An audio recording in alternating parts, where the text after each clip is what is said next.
Okay, can you hear me? Yes, we can. Okay, so I have the floor now, is it? Yes, over to you, Thomas. Thank you so much, Vinita. So I'm going to share my screen, and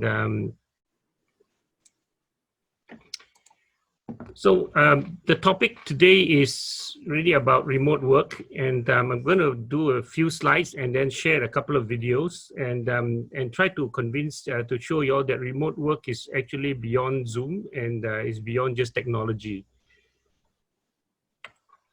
So first and foremost, I'm going to play a video that we produce actually for an institutional client. And this institutional client asked us to produce this video at the outset of COVID-19 because so many of their member companies were struggling to work remotely. And they asked us to produce this video to show how we do it and to encourage people that, having to work remotely is not the end of the world, I think I need to go on this. Okay, so here is the video. Let me know if the sound doesn't come through.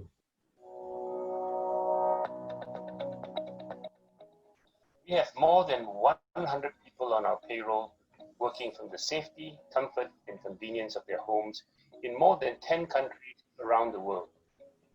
They are scattered across all corners of the Philippines and Malaysia, and we have people in other countries in Asia, Africa, Europe, and beyond. Genashtim is registered in Singapore and Malaysia, but we do not have any office there nor anywhere else in the world. We like to tell people that we are nowhere and we are everywhere. About half our revenues are from Singapore, where we serve 4 government ministries. Most of our other clients are multinational companies, academic and government institutions. We have clients and students from all over the world. Because of the way we operate, we are able to support our clients 24 hours a day, 7 days a week in a seamless manner. This is irrespective of epidemics and pandemics, typhoons, hurricanes and flooding, earthquakes and other natural or man-made disasters. We have been operating in this manner since 2008, firstly by leveraging technology. We use a wide range of collaborative platforms, including software that enables us to monitor remote workers. Our virtual office is an evolution with third-party tools as well as own developed ones. Secondly, and perhaps more significantly, is culture. It is obvious that how we manage our people and build teams has to be very unique. Our supervisors and leaders have to be focused on output and results from their team members who work remotely. For the right people, this convenience and flexibility provides work-life integration, which is preferred over work-life balance. This means that you can shape your work and your personal life to fit each other. We have a global award-winning tribal system, which connects employees from different departments at a personal level. We even have company events like chess and other competitions, and we will soon launch Genashtim's Got Talent. Bottom line, we are inextricably networked global team working remotely, supporting our customers around the world and around the clock. Our business is online learning and online support services. Whilst not all businesses can operate the way we do, you will be surprised how much of your operations can be designed to do so. The added benefits for doing things this way include lower costs, more resilience and better business continuity, and the ability to access better talent across geography and circumstances. You do not need to lose your best talent because she has to start a family or because her spouse has relocated. But our motivation to do things this way is, however, quite different. Genashtim was set up to hire people with disabilities working from home. Our mission is to leverage technology and the internet to connect marginalized communities to the global economy. Today, 90% of our people are either people with disabilities, refugees, retirees, LGBTQ, or women from oppressed environments.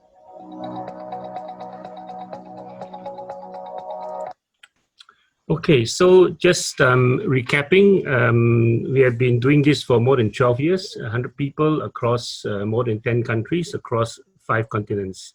And we have always been 100% remote work. We don't have any office anywhere. These are the latest statistics about our people. They're made up of people with disabilities, refugees, and other marginalized communities. For what we do have quite a string of international accreditation. But I won't go into that at this for this webinar. So our clients, I think I showed some, the video showed some logos, but basically we have government and institutions in mostly Malaysia and Singapore. We also have a university all the way in Costa Rica, who's been a client for a number of years.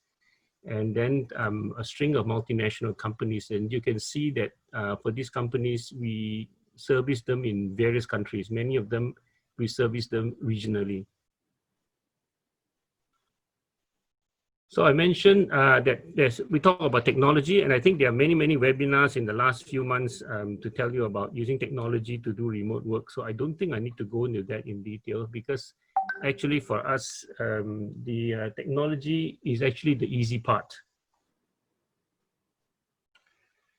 This is the medium difficulty, the processes. So we have developed our processes over these 12 years. So we have our own virtual office training. Anybody who joins us have to go through this before they join us, because it's not like in a normal office. You go to an office, people show you where the photocopy machine is, where the pantry is, where to get stationery, where's the filing cabinets and all that. But ours is totally on the cloud. So got to go through and learn how to use the tools, how we communicate each other and all that. We have also a very extensive onboarding process, which runs for, after you join the company, it continues to run for, I think, probably a month or 6 weeks. And our documentation is all digital. Everything we do is recorded. So all our calls, our messaging, everything, because it's digital, it's quite easy to, everything is recorded and kept. We use CRM, client relationship management system, quite extensively, because we have customers in so many countries. The other thing that we have started doing is kind of a daily touch base. So all our small teams, say about 5 or 6 people with a team leader, they do a 10-minute touch base once a day, where they talk about, the team members talk about what they've been busy with the previous day and what they expect to be busy with today. So it gives the team leader an idea about the loading of work and all this and what everybody is doing. So we found it quite useful. We work with multiple, I encourage you to, work with multiple screens, because we find that that's actually increases the productivity significantly. Actually, this is my office, but here is a better picture of my office. You can see I work with 3 main screens and 2 telephones, so mobile phones. So, and it'll be very difficult for me to actually work with just 1 screen because you're so used to multiple screens. You can do multitasking, and when instant messages come in, you don't have to switch to another window to read the messages. So that actually helps dramatically. Online etiquette is very, very important. So, it's not like you are in an office and you see somebody at the desk and you see that somebody is maybe not busy, then you can walk up and talk to that person, right? So it's so easy for us to go and call people online. We don't normally do that. You message people, and how you message people is also quite important. Like, for example, we don't do truncated messages, because then for one message you ping a person 5 times, which is very irritating. So things like that. We have a whole string of etiquette that we use when we are interacting with our colleagues, right? And our HR policies are very unique also, because our leave and public holidays are quite different from anybody else. We basically operate 365 days a year, so including 1 extra day and during leap years, so we don't shut down the company at all. So that is a whole different way of managing our people. We do extensive employee engagement. So we have tools to do that, but we have also other processes that we use to engage employees. So I can go to details, but maybe not during this webinar. We also have external counseling, so people actually have access to an external counselor. In fact, currently our external counselor, she's actually based in Jamaica. And I always like to say that those of you who watch that TV series called Billions, so she's our Wendy Rhodes, You go to her if you have any issues, you're struggling, or you find that you're not being treated fairly in the company, or you hate your boss, you know, that kind of thing. And then the other thing that we try to help employees embrace is this work-life integration concept. So previously, people talk about work-life balance. So this whole thing is now evolved with technology and the way we work now. So you can go to Google and just, you know, type in work-life integration. There's a lot of literature on that. And we encourage that because it gives, you need to understand how your employees can blend work into their normal life so that they don't lose out on many things. In fact, they can have a better personal life by doing so. That's the whole idea about this concept. Okay, I showed this already. So the last one is the most difficult. This is culture. So to get the culture right, I think in any company is always the biggest challenge, right? I think we have a tendency to over-communicate, so we communicate each other all the time. We are always on calls. I do a lot of video messages to staff, anything that comes up. We use Teams a lot. We used to use, before Teams became a thing, I mean, we were using other platforms like Yammer and all that. So we've always had this kind of avenue to communicate and communicate very regular with everybody. And because we don't see each other, for the team leaders, they focus really on output and results. And I think it's very important when you run a business, rather than to be happy because somebody is sitting at their desk. But sitting at the desk doesn't mean a person is being productive. So we are focused on output and results. And of course, I mentioned earlier, the touch-based concept is actually something quite useful. I talked about the work-life integration. So, well, there's a bit of fun stuff also that we do. I think I mentioned earlier on about our competitions, but first let me go to our tribal system. So this is an interesting concept. We adopted this from, I think Vinita mentioned that I've been more than 20 years in YPO. So there's a concept in YPO called forums, where CEOs actually form a bit of a cell group and they interact each other. And this product has been around for like 80 years. And it's one of the most highly regarded things in the organization. So I actually used the concept of forums and created this tribal system in the company. And we did it so well that we were featured in YPO. We won an international award. And this video in 2016 actually won us the award. And this will give you an idea about what it is. It's just a 3-minute video. And the quality is not very good. WPO Southeast Asia.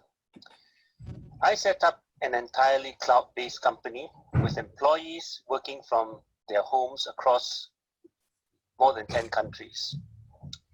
Because it is a work-from-home environment, 90% of my employees are people with disabilities. I have 6 departments in the company, and they have a conference call weekly to coordinate their work. And I have a MenCom call with my department heads on a weekly basis also. But what was lacking is the interaction across departments and also the social aspect of work. The sense of isolation can be quite significant for people working from home. I decided to use forum principles to get on top of this problem. To make it fun, I organized tribes in the company with 1 member from each department so that there is no conflict. I call them G-tribes since the company's name is Janashtim. And each tribe has a tribal chief who is the moderator. And each tribal meeting starts with smoking the peace pipe, where people take turns to comment on the topic. So that is our icebreaker.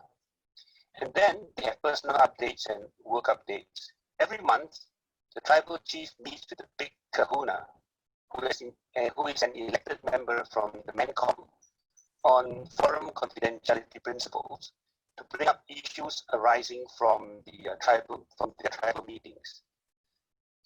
The big kahuna, who will not know which tribal member raised the issue, elevates the appropriate issues to the MenCom for discussion and resolution, not revealing which tribe it came from. Everyone believes that the solution to the problem. Everybody in the club would feel like friends, and that makes us work better as a team. This was a good and relaxing experience working online to interact with our other colleagues from different departments. Here we also talk about our work and discuss the problems we encountered during our work time. We are a global company. All of us work from home. We don't have a chance to meet each other usually. If you join G-Tribe, you can talk with your colleagues, share problems, or something in your life. We listen and we share. This is something new to me because I never had this kind of group community experience before. Having this, I feel like I'm in the actual office environment with great colleagues around me. We usually start with a warm-up question or a topic. All right, so we're going to go ahead. Okay, so that was that. So now we'll talk about the competitions that we had. I mentioned earlier in the first video that we had a chess competition, and this is our champion for the chess competition. He's Jet. He's based in the Philippines. And I mentioned that we were going to do a Gen Ashton Got Talent. We actually ran that, and you can see that the participants here. We have a group singing, doing a song. I think she's Indonesian, Filipino, and then this Thai, Macedonian, Indonesian, something like that. And then we have a couple of guitar players, somebody doing gymnastics, card tricks, and this young boy in Malaysia, he's 28 years old. He was the winner, playing this song on the Chinese instrument. So that was a lot of fun. And then right now we're in the middle of a tribal challenge. So we make it a bit of fun. It's called Murder on the Orient Express, and this is we are asking tribes to pitch against to actually participate as a group. So another 2-minute video to show you how we launch this the challenge in the company.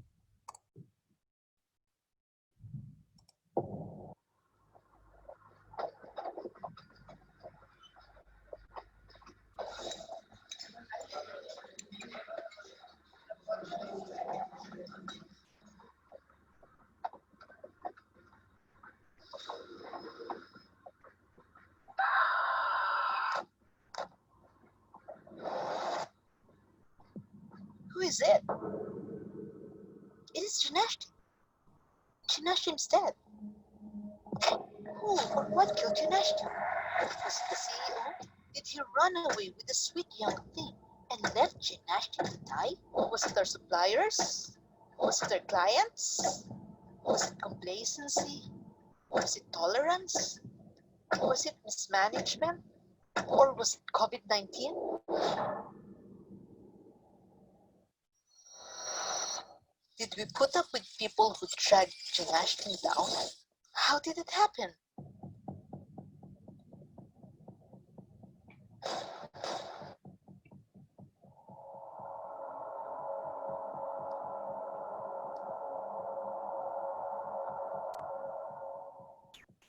The challenge to the G-Tribes is to figure out how would Jen Ashton die as a business. In other words, how would you kill Jen Ashton? Consider it as a hackathon exercise. The judges will be the Mankum. The winning tribes will be the ones that provide the most detailed reasons why Jen Ashton could die, and practical suggestions on how to avert it. The winning tribe will receive 800 United States dollars, second place 500, and third place 300. Submit in any format by August 31. Results will be announced on September.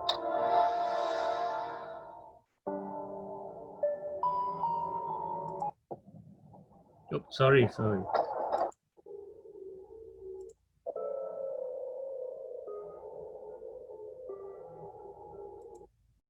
So these names here are actually the names of the G-Tribes. They each give a name to themselves. So as you can see, some of them are pretty cool names. So that's it for me. I think I'm still within my allocated time, Vinita, right?